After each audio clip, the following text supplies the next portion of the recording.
Prospect hype train, full steam ahead. Or should we offer caution with previously unheralded players getting grouped in with our fantasy baseball favorites? It's time for Ding House. This is Dingers, way more than fantasy baseball. We keep it real when we talk and knock it straight out the park. Let's see the stats. What's the average draft position? What kind of plays you making? Check the wins above replacement. Check the lineups and the points. This I gotta see. What's your path to victory? Are they aiming for a dynasty? Get points going head to head. Please don't do me no favors. We're always watching waivers. Ain't no minor league. This is major. Yeah, Dingers. Let's go.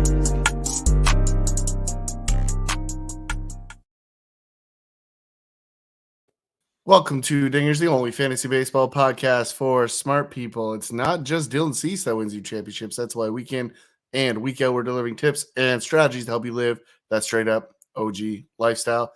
Tyler Childs, joined again, as usual, by Robbie Baseball from the Murder Room. What's happening, Robbie?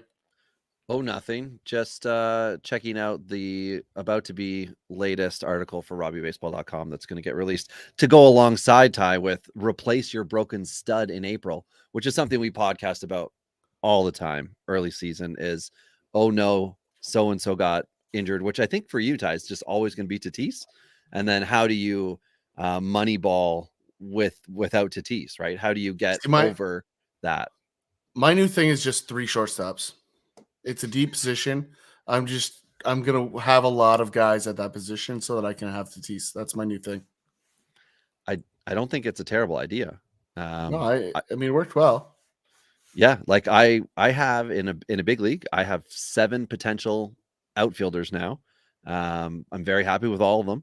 And the hardest thing that I had to decide was whether I would continue in an auction or not to get the 8th, which would have been Adam Duvall, but at his cost and the fact that Billy McKinney looks like he might play on a major league team this year, I was like, I have Billy McKinney for $1. I can leave Adam Duvall for 24 or whatever it is, and then make a trade if needed. So that's the thing is buying in bulk, and that's kind of what I just written about. You know, somebody gets hurt and whatever. Plus, I'm figuring out the all rookie team for the preseason, which is something that we touch on a little bit. Well, we do have an even more better, technically speaking, topic for tonight, and that's one that what does it do? It helps fantasy owners a lot, it hurts fantasy owners a lot, and it provides a ton of content for people out there, and that's prospects, the hype train.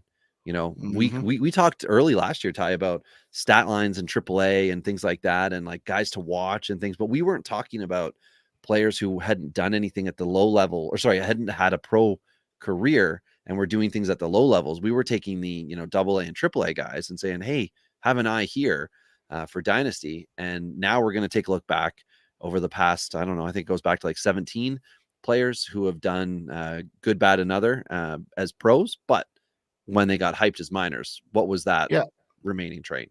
Well, and I think the big thing too, and we joined a redraft league this year in the surf format, and we got to see some of that hype in action, right? Guys that we've been following for a couple years are now making it to the pros and causing some of the redraft leagues to get super excited. So it's really interesting to have that insight. And it's not just that league, but we see it all over other content platforms. And everyone's just trying to be the first to the corner post, right?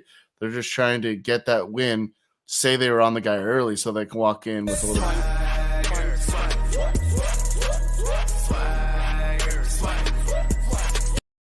Because, I mean, that's what people are chasing, right? They're chasing that dream of being the cool kid on the block. Yeah, like everybody wants that 400 hitter, right, Ty? Like Keston Hiura in spring training hitting 412. Yep. After the 5th inning versus single A pitching. That's the dream. Training. Hey, spring training stats matter. Hashtag spring training stats matter. So, Keston Hiura owners probably will have to do a lot of drinking this year. So I think it's appropriate that we kick into that. A long time ago, someone decided to put stuff in glass bottles. In some of these bottles, they put juice or milk, and that was stupid. Today, only alcohol and a few other products remain in the containers from the gods. It's time for beers and bourbon, because good advice only comes in a bottle.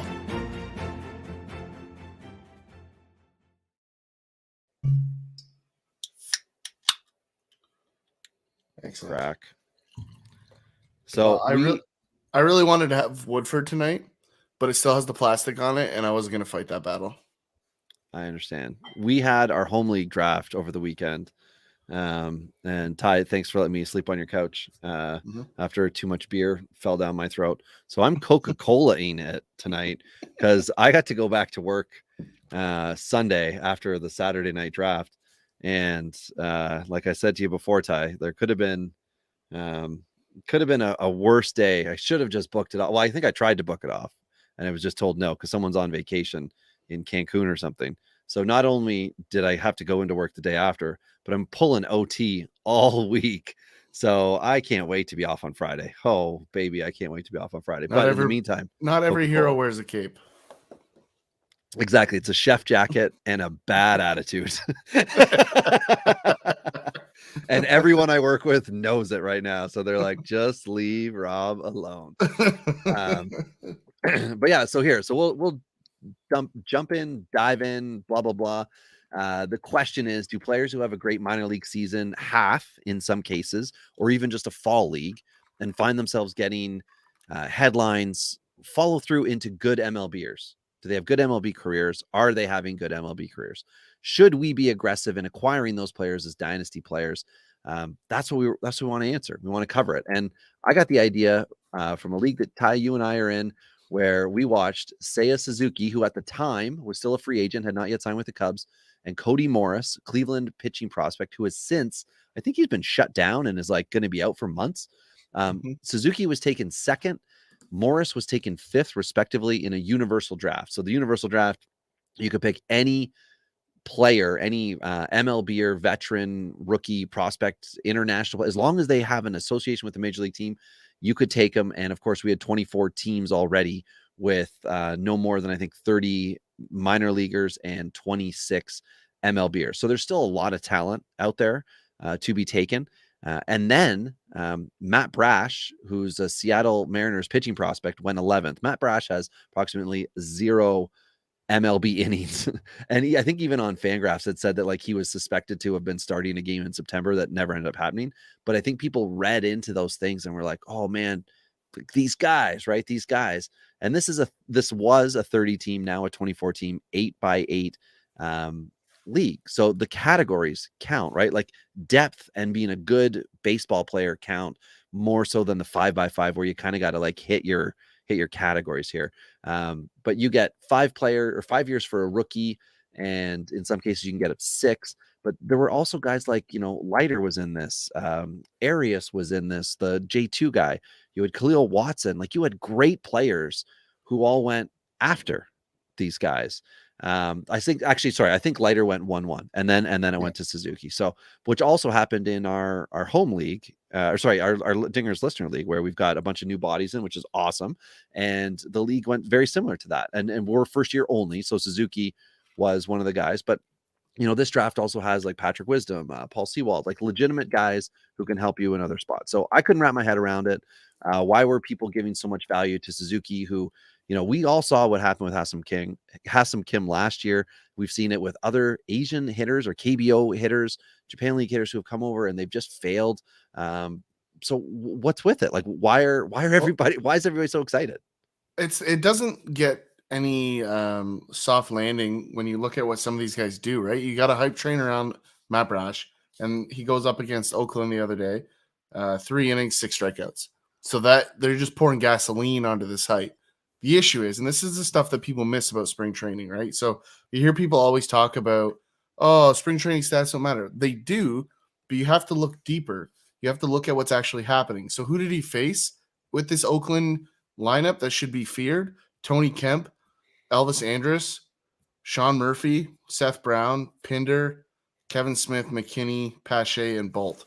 So we were joking before we jumped on today with the lack of batting average so far in the Oakland A's spring training squad. So yeah, with the Kevin exception of Smith is leading Murphy, the team. No, but for guys who have had a number of at bats MLB considers, Kevin Smith is leading the team with a 216 average. No one else is over 200. Yeah, and Sean Murphy and Tony Kemp are the only other two on this list that have anything reasonable to work off of. So, the reality is, like, cool, Brash had a good outing, but he faced nobody, right? And that's the things that people miss. And we talked about that with Keston here on Twitter. Like, these are the things that you have to pay attention to if you're going to use spring training as a measuring stick, because I've talked about it before. You have to pay attention to what needs to happen for that player in order to make a real assessment. It's just not how many wind aided home runs did the guy hit, right? Which people get lost in a lot of times. Yeah, very true. So the big thing that we wanted to cover is the recent history, is the recent history of these players once they're actually drafted for fantasy purposes. Is it good, bad, or is it mixed? We've got example players that we're going to cover. So with Ohtani in 18, it's pretty easy to know what ended up happening, right? He was signed in 17, and then 18 was his first year. So came in, it was very exciting. He basically became like the Sunday starter for a few weeks. He was rocking bombs, but everybody in spring training, as soon as he was like officially coming, what happened? Everybody like dialed it back. Oh, he's not going to be like the greatest player that we think or we thought he was going to be before he signed, right? There was all these people recoiling on Ohtani.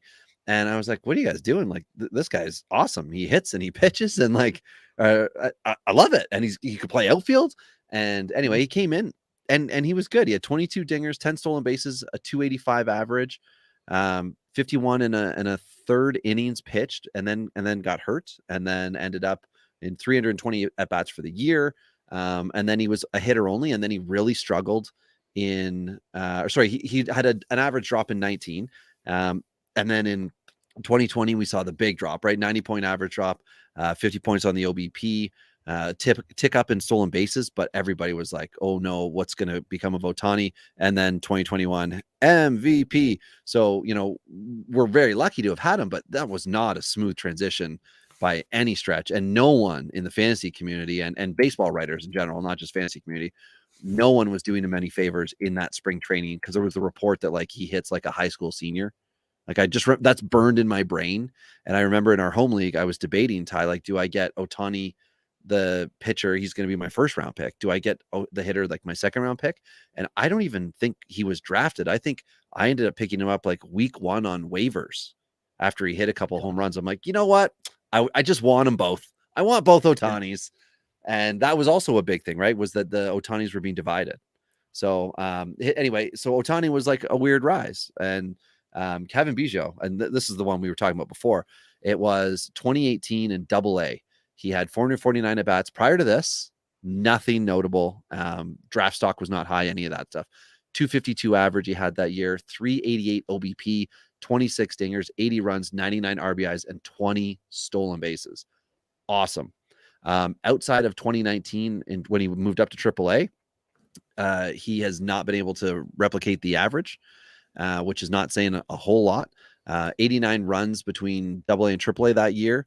And the OBP is the only thing that we've been able to count on with Biggio, to the point, Ty, last year, just as Jays fans, we were like, who is going to take his spot? Like, he's not the third baseman. He's not Ben Zobrist, which is what everybody was saying. What is Kevin Biggio? And we still don't know. But dating back to 5 years ago now, that's when he came on the scene with like, Kevin Biggio, everybody get ready. Hype train. Yeah, and I mean this happens all the time, which is why we're talking about it. Like, guys get so excited about the potential upside that they don't consider the practical nature of these guys learning at the major league level, right? Unless you got a guy that's hitting like 345, 360 at the AAA level, like there's gonna be a dip. I mean, that's just the reality. There's some guys that are just gifted, right? Guerrero, Tatis, Acuna. Like, some guys just have it, and they're just that much better than their peers. Guys like Biggio, guys like Austin Riley, guys like that take a little bit more time to figure it out. Like Austin Riley, a year and a half ago, was everyone's like, this guy's a bum. And now everybody's like, this guy could be an MVP. Like, look how fast that happened.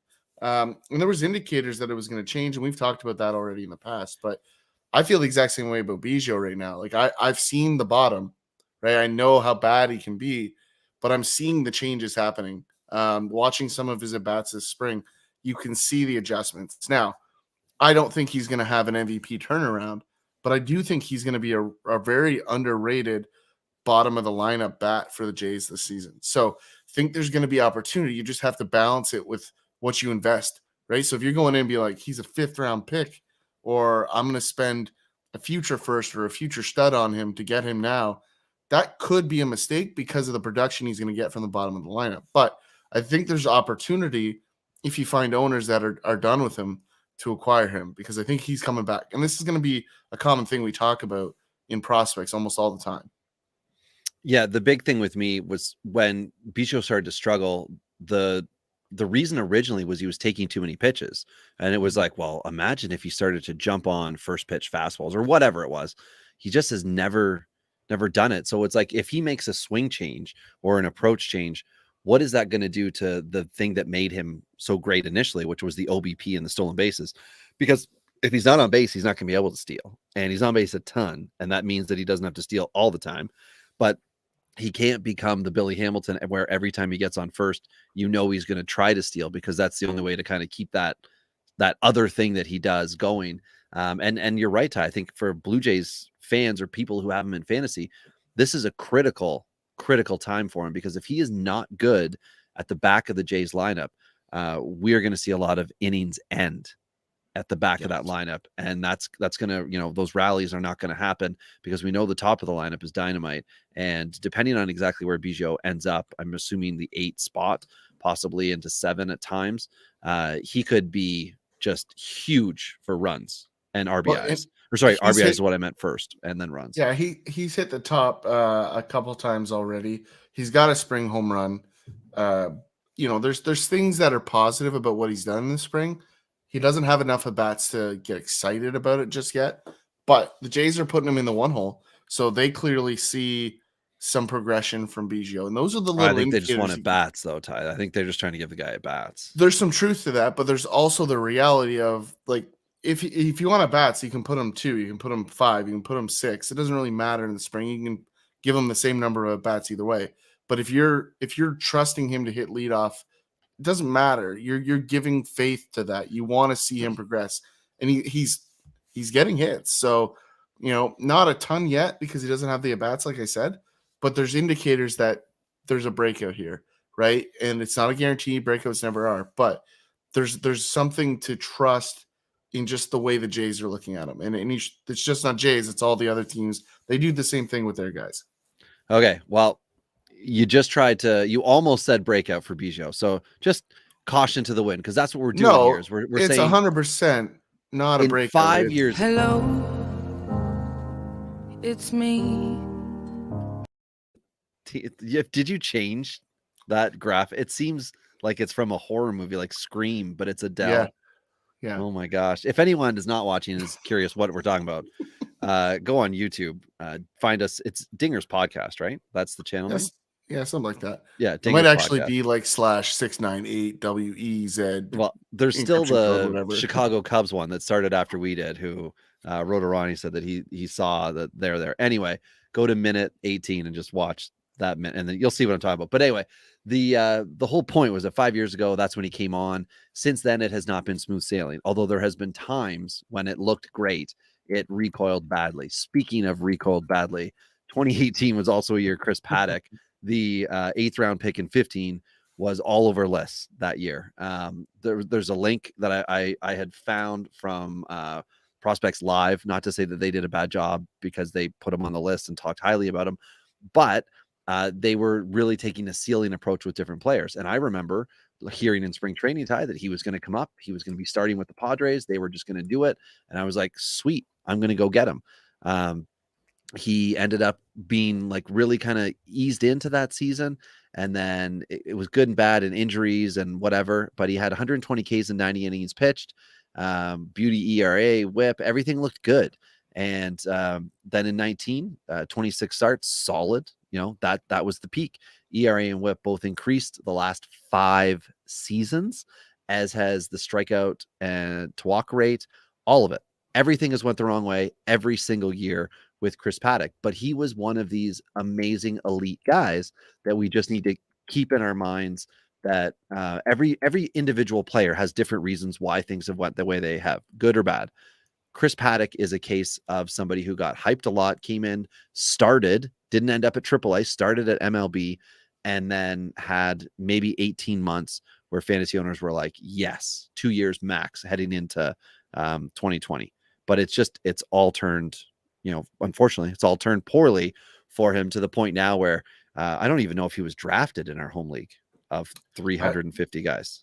Yeah, I don't think he was actually, but that doesn't say a lot because of the guys that are in our home league. But Well, but still, to speak about home leagues for just a very quick moment, even though Randall Grichuk was traded from the bench spot in Toronto to a starting spot in Colorado, he was drafted super late in that draft where everybody's drafted Blue Jays early. Nate Pearson was drafted. For some reason, Nate Pearson was drafted because he's a Blue Jay. But save holds. okay, well, maybe. But anyway, that's just an example as well of like, even though just the common fantasy fan is kind of forgetting about Chris Paddock. So, well, the one thing that is interesting, like with Chris Paddock, like Clevenger went today. I don't know if you saw the damage. He gave up 8 earned runs today in 1 and 2/3 innings. So he's working. There might be like what I see happening with Clevenger is we might see one of those dead arm or phantom injuries for Clevenger, and you might see Paddock run out there. So there's probably a quick, early season fab or something of that nature around Paddock if he's available. But I don't think they're ready to give up on Paddock because, the reality is like the only thing he's really missing is a third pitch. Like he just doesn't have that elite third pitch. And if he finds it, he's going to be elite because the other 2 pitches are really good. So like they should be committed every minute of every day to getting Chris Paddock a third pitch. Okay. Until that happens, caution, folks. Yes. The next guy up, and he's got to be like the best case for this. In 2017, Garrett Hampson smoked the hype train. He was a truck that parked on the tracks and stopped the damn train. 3rd round pick in 16, was solid from the pro debut, but never made an MLB.com. And I'm using that specifically because I could very easily reference it. Top 100 prospect list. However, his teammate Riley Pint did. It was after the 17 season in high A fantasy, people started to just say, oh my goodness, he's going to be so good. Plus you got that Colorado factor, right? But he's never been a power bat. He did have a great eye, high OBP. This is all 17, I believe, 113 runs, 70 RBIs, only 8 home runs, 51 stolen bases, and a 326 average. Like, how do you not love that, right? He was 22 at that year in high A, which that's kind of old for me for high A for somebody that you want to be polished. In 2018, he finished in MLB, AA and AAA. He went from a potential 4 category guy because of the home runs not being a thing to a 4 category stud. And everyone was supposed to be ready for this huge 2019, right? We all know everybody tried to get him everywhere, overpaid, did whatever you did. The OBP went from the high 300s to 300. And since then at AAA and MLB, his contact has become weak. Stolen bases are cut because he's not getting on base. He's not doing those things he was. So RBIs and runs are also dropping with him. People talked negatively about Nick Madrigal, and he's a similar profile to a guy like Garrett Hampson. That's just a thing. It's just that Madrigal never stole the amount of bases that Hampson did once. So he's another case to just be careful of because we're still hearing about him this year. Like Ty, I know you've got him in Dynasty. What are you thinking as I call you a Garrett Hampson fanboy, but I don't think that's fair. Like, how hard of a case will you make that we should still be believing in what was 6 years ago, Garrett Hampson kind of coming on our radars? I really like him just to be a depth guy. Like that's what I'm going to use him for. I traded in that league that I do own him for Gleyber Torres, who is going to play second baseman for me as soon as the eligibility kicks back in. For some reason, it's not there at second base. But the reality is that's my plan. And what I get with Garrett Hampson is he's already got center field eligibility. He's probably going to pick up shortstop, possibly third base in a weird scenario, not likely, but definitely probably left field at some point as well. So I'm going to end up with 3 really valuable positions to potentially fill at bats throughout the season. So what Garrett Hampson has been pretty consistent on is staying healthy, and that's partly because he doesn't play very much. But Can't get hurt on the also bench. yeah, that's right. So unless there's a hot foot injury, but I don't think that's going to happen. At the end of the day, though, I think there's still a player here. What Garrett Hampson really needs is to get out of Colorado. I thought that was going to happen this offseason because it seemed like they're desperately trying to tell him that he's a terrible player, which means he could be really good on another team because that's kind of how Colorado does it with those guys. But the downside is that Colorado's sneaky good. And I've been telling you this for a couple weeks now, like, especially after the Grichuk trade, like there's a decent lineup there offensively now, right? Like, I don't know if they're going to pitch much, but like there's enough like bump in that lineup. I'm kind of excited because I think they're going to surprise a lot of people.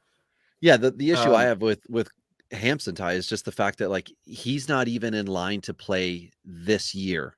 And that's evident by the signing a couple of weeks ago of shortstop Jose Iglesias, the contract extension of McMahon, the signing of oh my goodness, the signing of Chris Bryant. Connor Joe is going to benefit from the moves that are happening because I think he's going to start to move around the diamond a little bit. And last year was his kind of first chance opportunity, and he did well with it. And they re-signed CJ Crone, and now they've got Randall Grichuk. They did move Raimel Tapia, who hits the ball, as I've since found out from the trade, hits the ball incredibly hard into the ground, though. He hits the ball super hard and has like a negative launch angle. I think he's one of like 4 players or something ridiculously low like that has like a negative launch angle.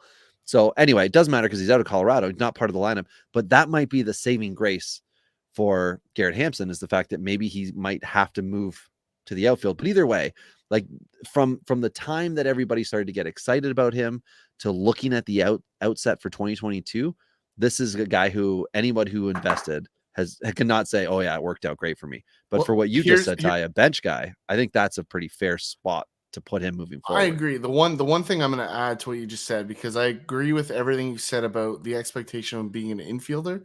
The one thing that I think he has is that center field is not a solidified spot for the Rockies, right? It kind of looks like Grichuk might be the guy out there.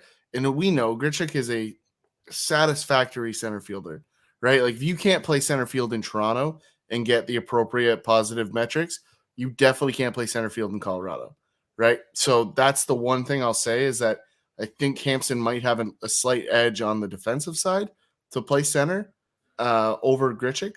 But at the same time, obviously the hit tool's not the same as it is for Grichuk. So that's the one area that I think he has the opportunity to still fight for some at-bats.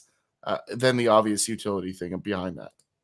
Yeah, and like Sam Hilliard is the other option as a right fielder out there, so it's not like it's a terrible move if they were to slide Grichuk over to right, if assuming, of course, Charlie Blackmon is not going to be the everyday right fielder. In the event that happens, then Hilliard and Hampson are fighting, and then you've got a lefty-righty matchup. So it's platoony possibly for those guys. But either way, Connor Joe would be another platoon guy and right-handed bat for Garrett Hampson. But the next one up here, Ty, this is somebody that had a heck of the 2017 season. He was the top prospect for his team. He was the number 74 in Baseball America. Sorry, number 69 in Baseball America. Nice. Number 74 MLB prospects. 69 with MLB Pipeline, 80 with Baseball Prospectus. He was everywhere. 2018 made his debut from the bullpen and was fine. Wasn't looking like an ace, but everybody was like, hey, that's cool, because the year before he was an A and AA. So 2018 was not good, but it was solid. 19, brutal. ERA over 8.5, whip over 1.7, a lot of Ks, 1 win. So, what do you do with a guy like that? Ty, I'm talking about Corbin freaking Burns right now. My boy. What to do with him at the end of 2019. I know what you did in one league. You traded for him from me. And I think I got like John Means on an expiring contract for a playoff run or a highway robbery. And like it was a great move for you, but the K-9. This is what I do. This is what I do right there. The K-9 was not even good at that point in time. So in 2020, it looked like it was going to happen all over again, right? Started in the pen, did not look great. And we were out doing the podcast, and Ty was like, hey, this guy needs to needs to be left alone. That's exactly what happened. He got into the rotation and he blossomed. Cy Young votes. Then last year, guys locked in, right? So Corbin Burns took a horrific path from 2017's hype train to where he is now. But he is a case in point of we saw it. Everybody wrote about it or talked about it or podcasted about it. And then when things didn't go well, a lot of people just bailed. And for people like Ty, who were like, I'm in. And I mean, I wasn't in. I was in by proxy because I listened to you talk about him. And I was like, I just don't see it. I don't know why they would give him the opportunity you're talking about. He got it. And now that Milwaukee rotation is like a bunch of guys who I'm like, they're really good, but like, I didn't think they were supposed to be. Yeah. Well, it's little things, right? Though, and Burns is a good example of something we're seeing start to be a throwback to the late 80s, 90s way they broke in pitchers, right? Go into the bullpen, throw hard, refine the pitch that you've had trouble with all the way through the minors, get your location down, and then we'll throw you in the bullpen or in the rotation. Sorry. And that's exactly what happened here. And we're seeing that with other guys. Like Nate Pearson is a guy that fits that category. We talked about him before we jumped on. And you know, there's lots of other examples of guys like that. There's also failures to launch that happen in that same conversation. So you have to watch for the progression. Like a guy like Luke Jackson in Atlanta is a guy that was supposed to get that same kind of seasoning. And then they're like, well, you can really only do this sort of role. And that's fine too. There's value there. But what everybody assumes now is that as soon as you go to the bullpen, you're a closer. You're just done. It's over. Your upside is high leverage reliever. And we're seeing these things in prospect reports at like high A. Like this guy is a back end reliever. Pardon me. He's 18. Like let the guy figure himself out. And so this is where you as fantasy owners can get really trapped in that hype train, which is why we talk about it all the time, because you have to watch the transitions. You have to watch for the things that no one else is paying attention to. And that's where Robbie and I are complete opposites. Like Robbie gets in on guys way early and then he flips them because they get huge hype value. And I'm happy to trade them because I picked them off the J2 wire and turned them into Corbin Burns. And I'm happy about that. And it works for both of us. But, you know, that's what you have to look for in these opportunities. And Corbin Burns is a textbook example of great talent that just got lost in that transition. Yeah, and that was what it was for me, Ty, was I just thought, well, I feel like he's not going to get starting opportunities. And that was why in my mind as a dynasty owner, I thought I can make this move because what I need is what you were offering. And it was a trade that made my team better that year. And when you're trying to win in a big league, you just kind of need to make a choice. You know, you can't necessarily win year over year over year, especially with contracts. If you're not making an effort in season to, you know, sell some assets to get a little better for your future assets, sorry, to get a little better for the remainder of your season. And I was willing to do that with him. So somebody who I think is his rise is very funny because it basically came from a trade, but Dylan Cease in 17 and 18 came on the scene. He was a 6th round pick in 2014, which I didn't even know till I started to do this work here. And he signed for $1.5 million, which is way over slot, and 14 for a 6th rounder, but he immediately had Tommy John surgery. And then slow burn came up slowly, you know, had those good numbers, had those good mechanics working for him. And he and Eloy Jimenez, who nobody has ever heard of, were traded to the Cubs for Jose Quintana, who will be the Pittsburgh Pirates opening day starter. As we fast forward here, he was having a great year, kept it rolling as the reports started to heat up on what the Sox had just got in that trade. And then he was 61st in 18 on the MLB Top 100. But teammate Alec Hansen, Alec Hansen was 54th. And I brought that up specifically because we need to keep in mind that just because someone's on a list, especially MLB Top 100, does not mean that they become anything. They just make a list. That's the whole point of why we're talking about this right now. Caution, right? So anyway, he came in as an MLBer. He has had the yin and yang. He's had a high K per 9. And in 2021, it was 12.3. He's had a low K per 9. He's had a decent ERA when he was first coming into MLB. He's had a crummy ERA, but it looks like he is about to do a Corbin Burns, Lucas Giolito, name your pitcher, turn it around. But to this point in time, outside of last year for K's, Dylan Cease has yet to deliver on the ace promise that we have been kind of waiting on, looming over for 5 years. And it wasn't until that year in which he was traded that everybody started to really keen in on Dylan Cease. And from that point in time, it's now become a waiting game. Well, and Cease is on that trajectory, like 5.79, 4.01, 3.91 ERA. Like he's making Yep. that progression. And the thing that I like to look at here is, you see a really interesting development path. So 10 K per nine in that break-in season, cup of coffee, 73 innings, nothing crazy. Keeper in our home league just for fun. And then we get into 20 in the shortened season. His K per nine plummeted to 6.8. Right. So the breakout we saw last year from the K's is everything you need to know. Like this kid has figured out that he's got some things to hone in on. Now, what I would caution, and this is the one thing that you have to look for in these guys, is go and look at what pitches he got the strikeouts on. Does he have that strikeout number across all of his pitch types, or does he only have it for the hook, which he has one of the best in all of baseball? So those are the things you have to try and take a peek at to discover whether or not these guys are going to be able to sustain it into the next season. And I think Cease is going to have that success, but I would expect a small recoil on the strikeouts. That is my expectation. All right. And I do believe that Cease is going to become a very good serviceable pitcher, SP2 type. I don't know that we're going to see, Cy Young votes and all that with consistency, but he has been a prototypical case of somebody who got really hyped up. And in order to, like, what you would have been able to trade Dylan Cease for as a prospect, and what you would have got back in a MLB starting pitcher, that starting pitcher that you would have been able to get back would have outperformed Dylan Cease every year except for K's last year until we start this season.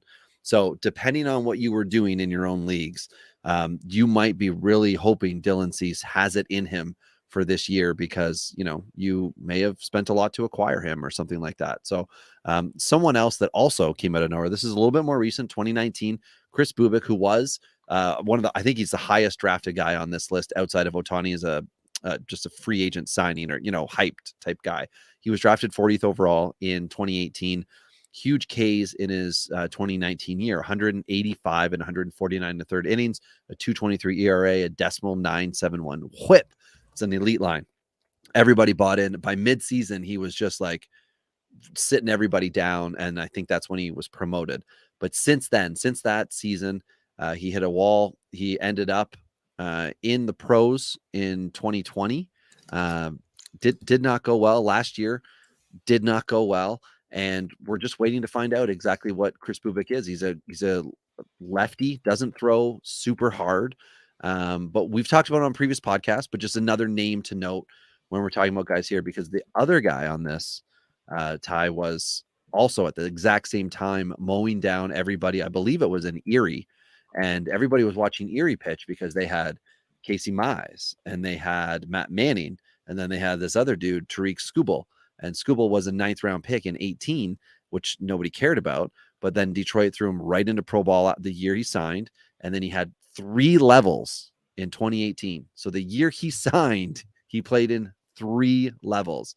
And then in 19, he hit the 4th level, which is high A and double A, ruining lives and striking out 179 and 122 and 2/3 innings. We didn't have the 2020 minor league season for him to really do his thing, but Detroit brought him up as a result. And that's the thing. In 2021, 29 starts, showed some improvement, far from a finished pitcher, but we have been waiting 3 years now to see what Tariq Skubal can do. Ty, what do you think Skubal can be doing for us 2022 and beyond? Is he an improving pitcher? Is he going to be what he has been, what we've seen? What are your thoughts? The fastball terrifies me. It's still the one thing that he has to solve. He threw 7 pitches last year. Crazy number. 7 different pitches, that is. Yeah, cutter he only threw a few of, so I don't know if that's a savant version of like just misunderstanding what pitch came in. Split finger he threw 60 times, so really limited issues, but it got slugged 9 917. So I'm guessing that was just a floating changeup instead of a splitter based on those numbers. The curveball, the batting average against it wasn't great, but not awful at 250. Changeups 176, a great pitch. The sinker is a great pitch at 216 against. Really good slugs here. And the slider really one of the hallmarks of his repertoire. Really, really good with a whiff rate of just under 30. Decent put away numbers. Fastball has decent put away numbers, but the problem is he really leans on it. He threw it over 1,000 times, almost 1,100 times last year. Definitely more against the right-handers, but he gave up, listen to this, 22 home runs against the fastball alone last year.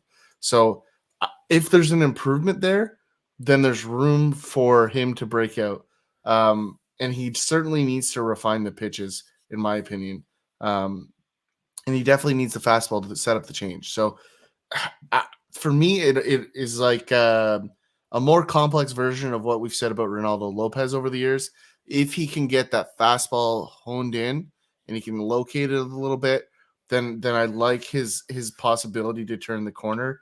But he definitely got hurt real bad on that pitch in the last couple of years. So for me, I think he's just got to refine his pitches. I think he needs to cut out splitters. I think he needs to cut out cutters. And if he's a 5-pitch guy, cool. But I would even consider dropping the sinker and just go fast change slider hook. That I think is probably what I'd be trying to get him to do. But the stuff is there. It's just to me, it's location and setting pitches up. So that can come with a little bit of seasoning, and I think he'll come around on that. But I'll say 2022 is not the year I'm buying. 2023 is. Okay, so we still could have one more year, and that's dating all the way back to the hype of 2018 before we see it. Now, this one's super quick. Last year, Ha-Seong Kim, there was no prospect list that did not include him. Even me, I was all over. I said, this is going to be the best prospect in baseball. Ty had concerns. Ty was right. Was not a great debut season, 267 at bats, 8 home runs, 27 runs, 34 RBIs, 6 stolen bases, a 202 average.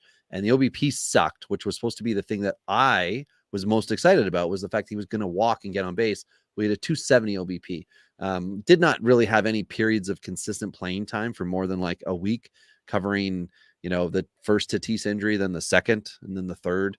But again, there's another Tatis injury. So this could be okay for 2022, but this is just someone to state the case on. Let's watch what happens with Ha-Seong Kim. There's a lot of things that could happen, but he has only got one season for dynasty owners so far. And I mean, I've been given some horrible trade offers for him this offseason and like just shameful in some of the leagues I have him. And I'm like, why on earth would I like give up on him right now? And this is all before the Tatis injury, right? Like, why would you give up on someone who in one league I picked him up 3rd overall, and then people are offering me like Seth Brown was one of the guys. I'm like, why would I want to trade Ha-Seong Kim and the potential for Seth Brown and like just home runs is like the best I can hope for from him? But hey, that's what other dynasty owners are also thinking, right? Maybe they can squeeze him out of you. So if you own him or if you're thinking about him, maybe there's a fit for you. But again, this is an early case for us where we're looking at him just like the next guy in Chris Rodriguez, who, I mean, Ty, we talked about this last year because this was almost upsetting us that people were like, Chris Rodriguez is an ace and nobody knows it. And we're like, are you sure? Because I don't know what to think about Chris Rodriguez, because he's one of those guys whose body doesn't like him, which good time to bring up, Ty, the fact that Brent Honeywell has been shut down indefinitely. Yep.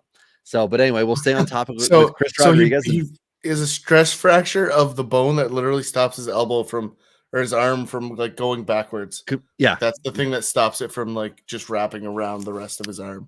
So he just can't pitch for a bit. So that's all. I think that's when you get one of those like stress bandages, but the pitchers aren't allowed to wear them, right? So you get one that just allows you to cock it back so far, but no further. He needs like the rookie of the year procedure. Yeah, that would be so nice. That'd be so nice. But anyway, so Chris Rodriguez, maybe he's going to be in a similar spot, right? Career high innings pitched is 60 or just under 60. Sorry, that was in 2017. Even last year, everyone was really excited because he got up to the bullpen with the Angels. It wasn't great, but again, he got hurt, and then like I don't know what's reasonable to expect here, but we've seen the hype train, we've seen the prospect list where Chris Rodriguez is up there so high. I don't see a ceiling as an ace for a guy like this because he can't stay healthy. Like his body probably won't let him. We're already seeing other pitchers who can't do it. And Brent Honeywell is like, he's a very good example to lead by at this moment because he's had a further injury. But there are players who there's so much stress on your arm that you just can't do it for long periods of time. And that might be Chris Rodriguez. My thought with him is like, I just don't want any part of him. But I also feel like I came to the party late because as everybody was getting excited about Chris Rodriguez, I was pumping the brakes saying, why are we so excited about a pitcher who can't stay healthy? And that's where we are. So I don't know if you feel differently, Ty. He is an Angels pitcher. I know you've recently drafted an Angels pitcher, so I don't know if your heart has grown 3 times its size. I literally drafted that guy so I could offer bad trades to you all season. And just make you torn about whether you're going to decide to take the trade or not. Okay, well, we'll have to have a bad trade episode as soon as the year starts because I've already been. I mean, I sent one to you today that was terrible.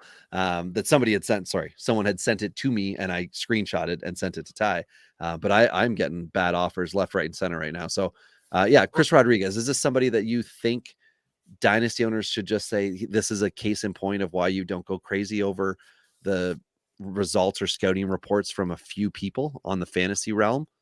So I'm a little different in terms of the way I look at these guys. Like I look at these guys and I say, I do the eye test, right? And everybody else does the stats test. They do the pitch shape type. I always love talking to Mason about all the pitch shaping and the stuff that he likes to dive into.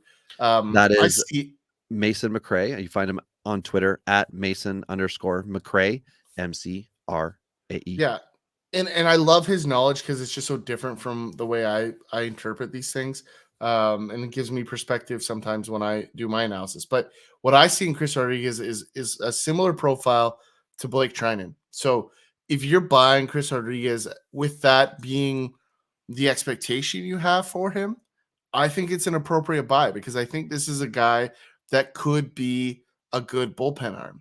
I think he could be a really valuable bullpen arm. And if in the off chance he becomes a great starter, I don't think that's going to be the case without uh, a reasonable second out pitch. Then I have concerns with that acquisition price. But if you can buy him with the expectation of being that reliever, I like it. And I don't say that a lot about a lot of guys, but I just think he fits the profile of an 8th inning guy. I just think that's who he is, and I think that's who he's going to end up being. And the biggest reason, honestly, is that his fastball is just not good enough. And that's the thing. His sinker is very good. His curveball is very good. And his other pitches are okay. And so I think that's why I see him as a bullpen guy, a great guy that can come get strikeouts, but can also get that ground ball double play that you need in that 8th inning. So that's why I really like him there. And like I said, if he becomes something more, you just kind of be excited about it. But if you own him for that purpose, I think you'll be happy with the price you pay. Okay, so those are all the guys that are currently out there in the big league world who were highly prized assets for short period of times. In season, mid-season reports, things like that, scouting lists, and then that next off season, they all became fantasy darlings and dynasty high picks or highly valued players. Now we're going to talk about some of the guys who are headed into 2022 in similar positions. And I'm just going to say that all the names, Ty, and then we can talk about anybody that you want to talk about. And first one up is Yuri Perez, a starting pitcher prospect with Miami. Stephen Kwan, an outfielder with Cleveland. Caleb Killen, a starting pitcher with the Cubs. Dustin Harris, a first base prospect with Texas. Ezekiel Tovar, a shortstop in the Colorado Rockies organization. Cody Morris, who we mentioned off the top, starting pitcher prospect with Cleveland, and Juan Yepes, a first baseman prospect with St. Louis. So these are all the guys who I think collectively are in that top tier of 18 months ago. Nobody really cared about any of these guys. and now everybody is all over them. They're all over the list. Everybody's excited for different reasons. So, Ty, is there anybody on this list that you kind of want to discuss here? Yeah, I mean, for me, I think there's a couple interesting ones on this list. Like, I mean, you and I are both huge Yuri Perez guys. Both of us are into what he brings to the table. And we're still just years away, right? I mean, there's, to me, elite talent. He's in the wrong organization, though, because he's like ninth on the depth chart right now. He's going to climb. He's realistically probably a piece of a trade bait somewhere along the way here in the rebuilding Miami organization. That said, he's a giant human. He's 6'8", 200 pounds, and he's, guess what, 18 years old. So this is the kind of guy that if you line up against him at a buffet, you're losing. He's going to buffet you to death. And the Robbie's doing a great job right now of highlighting things that he wants me to say, and I really appreciate it. The only reason that I want you to say the next one is because that's my genuine fear in this. Yeah, so he's either going to be Randy Johnson or John Roush. And I love this because MLB The Show 22 is coming out and Randy Johnson's on there. So my entire season will revolve. Is he photographer? Is he the photographer for it? Yeah. How long it takes me to get Randy Johnson, because I'm just going to – I legitimately drill people online every time they hit a home run on a bad pitch. So Randy Johnson is exactly my guy. And this is online. That's how serious I take bad beats. So it's one of those things. I like this prospect. I like owning him. I don't like acquiring him right now, which I think is part of the discussion we're having here. The cost right now is like rent in New York. It is too damn high. Oh my God. Wow, what a line, Ty. My bet on Yuri Perez is I got him in one league, and the only reason I got him was because that was the league where everybody was scooping up all of these types of guys really early. And I'm like, well, I kind of thought maybe I'd have a shot at one of these guys in like the third round. And again, 24-team league. So I thought I'd have a shot at them somewhere in the 50 to 70 range. And I was like, there's no way they're going to be here. They're all of them are going to be gone. And I could look back now and figure out exactly when the last of like these guys on the list that weren't previously, rostered was drafted. I'm sure it was all in the top 75. Like everybody with any level of hype that wasn't previously on a team scooped up so fast. There were J2 guys that slipped post 100. Like when we look back at this universal draft, there are going to be amazing deals. Even the very last pick in this draft, which was a 15-round draft in a 24-team league, it was Lawrence Butler with Oakland, who is a 2020 potential guy. And to be able to say that that was the last pick is amazing, that there's that much potential in a final pick. And in the meantime, like relief pitchers are going because it's universal. Everybody's going. So I just took Yuri Perez. I think it was like 18th was where I picked. So I took him, and I'm like, which I love. Yeah, and it's the only time that I got him, because exactly what you said. I was willing to give a first-round pick instead of taking a prospect who could be an 18-year-old, could be a 16-year-old, could have been a 21 or 22-year-old. I'm like, I'm going to take this 18-year-old who's already got a year of pro ball, and then that's how we're going to go with it, because everybody's excited. But I am terrified of a 6'8", 200-pounder, and that's the type of body that, Ty, I feel like you just hate. Oh yeah, which is my fear with the Randy Johnson, John Roush thing. Like, what exactly are we going to get? So, I love it. Just throw like absolute heaters down from the sky. I love every second of that. That is the massive advantage he has against all the other hitters he's going to face until he gets to a good AAA team and then into the pros, because he's going to have that angle coming down on everybody that's going to be so different from what they see day to day.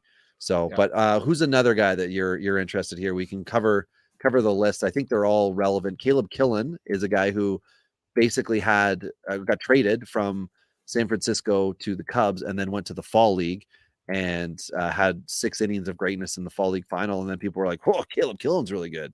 So my personal take here is that I do not like him. He just doesn't pass my eye test. But here's the thing. He's got all the stats to say that he could be good.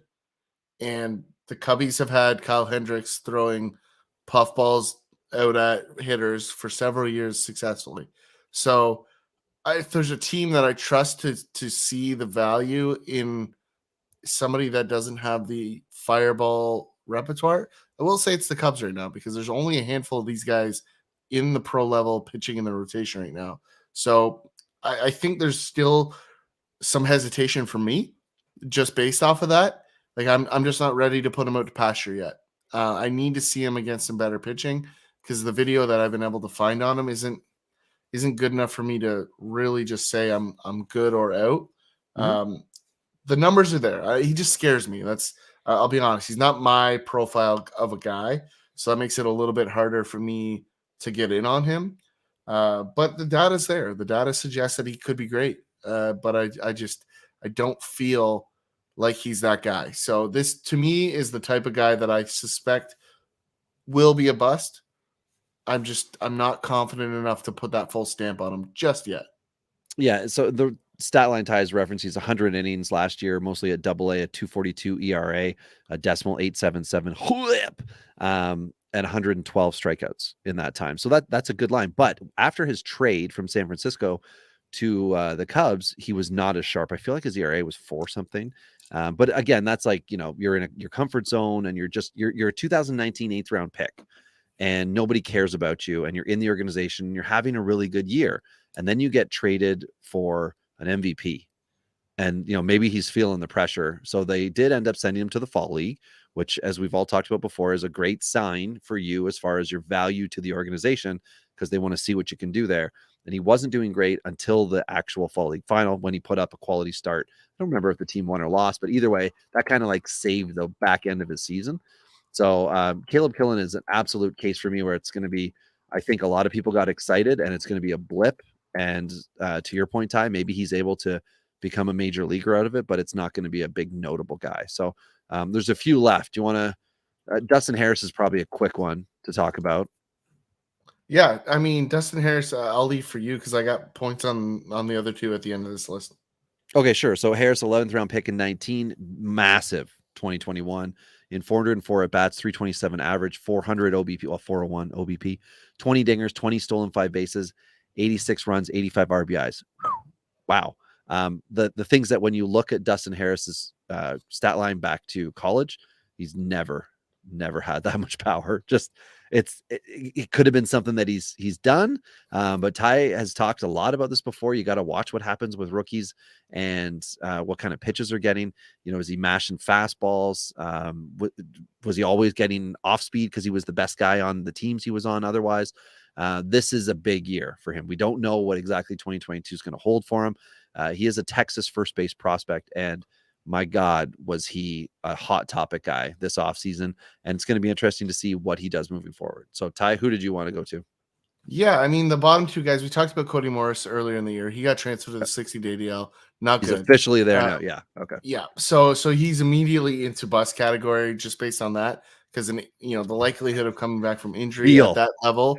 Yeah, I mean, it just is. Like the reality, if you look at the data over longer stretches, like that is a serious indicator of not good moving forward. So and people were drafting him because they were like, this will immediately help me at some point in 2022. Yeah.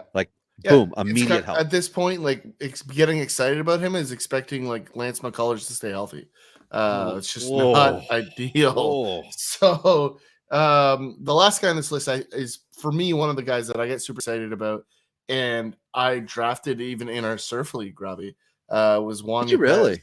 I did. I took him late, and I just signing. Yeah, but one of the things in that league that I really hammered on was I'm going to be the home run RBI guy. That was really what my team is anchored around. I've got a lot of power in that lineup, and Yepez I think can be that guy. And the worst thing that happened was Pujols signing, but the best thing that's going to happen is Pujols retiring. So that he says he's going to do it after 22, and there had to have been some sort of agreement that if you suck, you just need to walk off into the sunset. Well, I think they're paying him like $2.5 million, right? And he was pretty good as a Dodger against, was it lefties?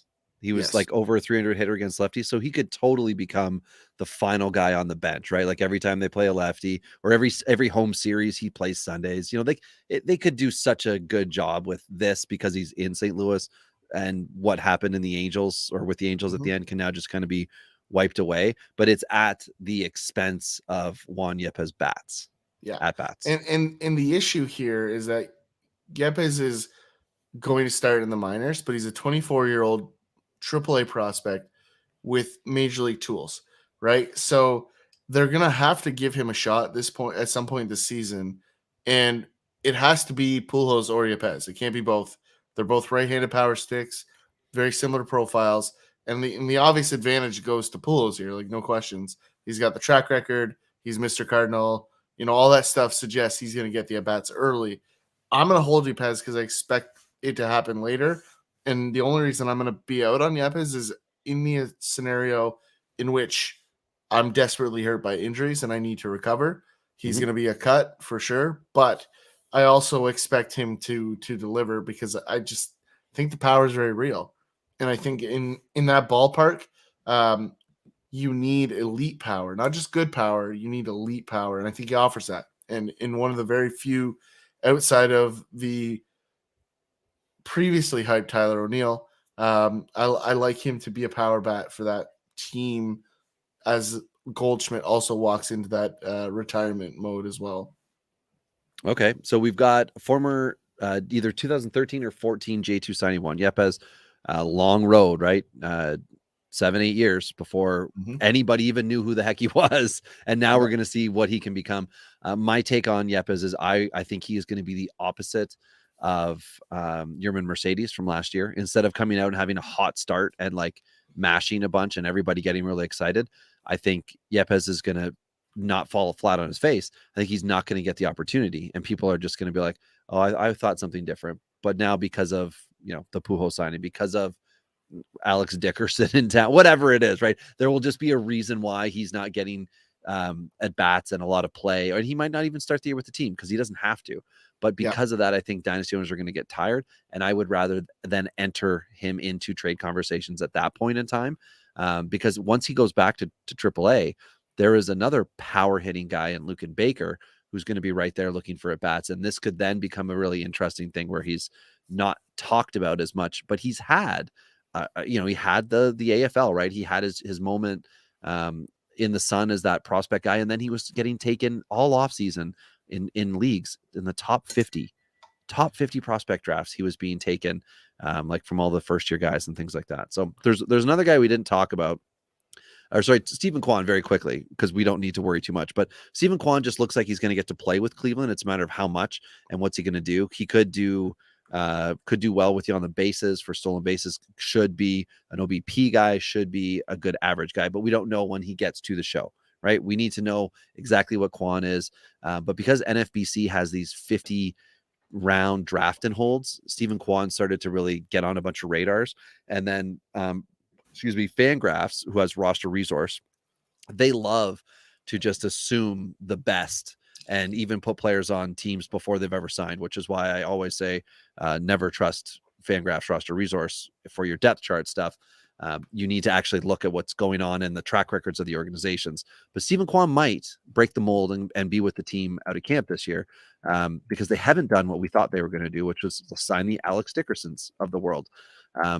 So it's possible, and he could just be a guy. But I don't think anybody should be super excited that Stephen Kwan is going to come up and like have 550 at bats and a 320 average and 35 stolen bases, which I think a few people are accidentally banking on, that he's going to be a dynasty staple and hit you in a few categories. I think it'd be great if he came up and was a above average MLBer for average, which is not much. It's like 265 is all you need to be relevant in the top 180 of fantasy hitters for average, which is so sad. But maybe that's what he's going to, that'll be his thing for you, right? In a 5 outfielder league, you want to have him. The other guy though, Ty, this is the big one, Ezequiel Tovar. Everybody was excited. I forget who it was. Prospects Live. I think it was you, Reese. Reese, who plays in our listener league, has been on the podcast. I think he's a Tovar fan. But anyway, mid season he was doing amazing things at A-ball. 21 stolen bases, 11 home runs, 309 average, looked great. Got a promotion and sucked, just overmatched. But Ty, spring training, he has been Tovar the place. Yeah, that worked, right? He's been all over Tovar the place. Yeah. Anyway, he's been really good in the spring, and he's still young. But Tovar has had his off season of hype. Now we got to see what he's going to do. What are your thoughts on Tovar, Colorado prospect? Just so we're all aware. I think there's two parts here. One, I loved this guy a long time ago. Used him as J2 trade bait, and I think he's so close yet Tovar away from Oh, that's a lot reaching. See, better. that was the way I had to show you how That's that one was done. thank you. so, so I think the reality here is that this is a player. I think we talked about earlier in the show. Like Colorado is coming. Like, and everyone has just given up on them, including us. Like we did it, but I like what they've done this offseason. They added just a couple pieces, and my guy Randall Gritchick, so I automatically show them some love. But I think the reality here is that they know this is coming. They know they have a couple guys here, and they really only have a couple, to be fair. But they have a couple key pieces, and that's what it takes to have a core. Tovar could be one of those guys. I'm not ready to say he is a staple just yet. I think there's a major league bat here. I don't know that there's a major league shortstop here. I think that's the big thing that I'll throw out there. And I think Colorado has a couple shortstops in the farm, but I don't think Ryan McMahon is the shortstop of the future, which has been thrown around a little bit this offseason. I So did sign the big extension, but I don't I think like it was Ryan to play McMahon. shortstop. I don't like Ryan McMahon to be a shortstop. That's just the way it is. So I don't know that Tovar's that guy either, but I do like him, and I think he is going to be there at some point. But I would expect him to find himself in a different position, possibly left field. Like that's, I think, one of the things that I could see him falling into. I don't know if you feel differently, Robbie, about the position. Remember, 6'1", 162, so he's a bit of a beanpole. That's the thing. As far as that goes, I really don't know what's a reasonable expectation for him. But the fact that he's up in spring training now and getting a lot of at bats with Colorado, I think it's great. It's a good thing early in camp. I'm sure he's been sent down by now, because a lot of guys got sent down in the last 48 hours. But it's very interesting to see what could become of this, because post promotion, he was so bad. I thought, well, he's got to go back. He's got to go back to high A next year and get a full season. Because he was not ready for that promotion. But maybe his off season's been spent just getting better, becoming a full season player. Because that's one of the other things that, we've talked about with MLBers. Tristan McKenzie 2 years in a row has faded down the stretch. I don't think that's going to happen this year. It's hard for that to happen when you're going to be the Cy Young runner-up to Patrick Sandoval. But anyway, so the bottom line here for us, for this episode, for the purposes here, is what to do when a guy gets hyped, right? So we talked to you about a whole bunch of the other dudes. None of them had a smooth transition from the point in time that they were hyped until now. 3 years in for some of these guys as MLBers, it's been rough patches. Some of them, Corbin Burns have come out on the other side. Ohtani come out on the other side. Some of them, Biggio, we're not so sure what's going to happen with, but there's still some promise. And then there's the 2022 guys. It's the Perez, the Kwans, the Yepes, the Killens. What do you want to do with those guys? I think it's reasonable to say they're all going to be MLBers. It's just a matter of how much time and what is the realistic ceiling. For me, if I'm picking two, I think Stephen Kwan has the best chance of being a really decent MLB player for you. And I think Yuri Perez has the highest superstar ceiling of these guys. So Dustin Harris, I'm super interested to see what his 2022 is, but it's just been too small for me to bite in. So Ty, what are your thoughts? Yeah, honestly, I'll be blunt. I don't really love any of these guys. I think the guy that I probably am the most excited about in this group, I like Tovar as a possibility. Yepes is probably the guy that I'm most excited about. I really don't like the rest. And Perez is probably the one guy I'm locked in on, but I really want to see him go to another organization soon because of how deep Miami's pitching is. Like these kind of guys need top end attention. And I really just don't think he's going to get it in Miami because there's so many other guys in their pitching stable. So I'd really like to see him traded. And until that, I'm going to be a little more hesitant, because I have that concern. But if he gets out of the system, I'm all in everywhere. Okay. Well, there you go. So it's a safe bet if they get hyped, they'll come up at some point in time. From that moment on, the true journey will begin, from the potential of a Chris Paddock flying out the gate to Corbin Burns tripping and falling and what have you, to Kevin Biggio, where he was up for a couple years and then demoted last year. It is a crapshoot. It is baseball. It is insanely difficult. But for dynasty purposes here, if the guys are getting hyped, it appears as though they will come up and they will play. It's just, you got to keep in mind, it's not going to be a smooth ride. And if for some reason it is, then they're Juan Soto. Yeah, exactly. If they move that fast, get excited, buy them everywhere, and that's what we like to see. Good spot to leave it, Robbie. We got a lot going on, jamming in spring training in a 30-day period, which is cool. But we got lots to cover. So next time we'll see you here on Dingers. It's been Rob and Tyler.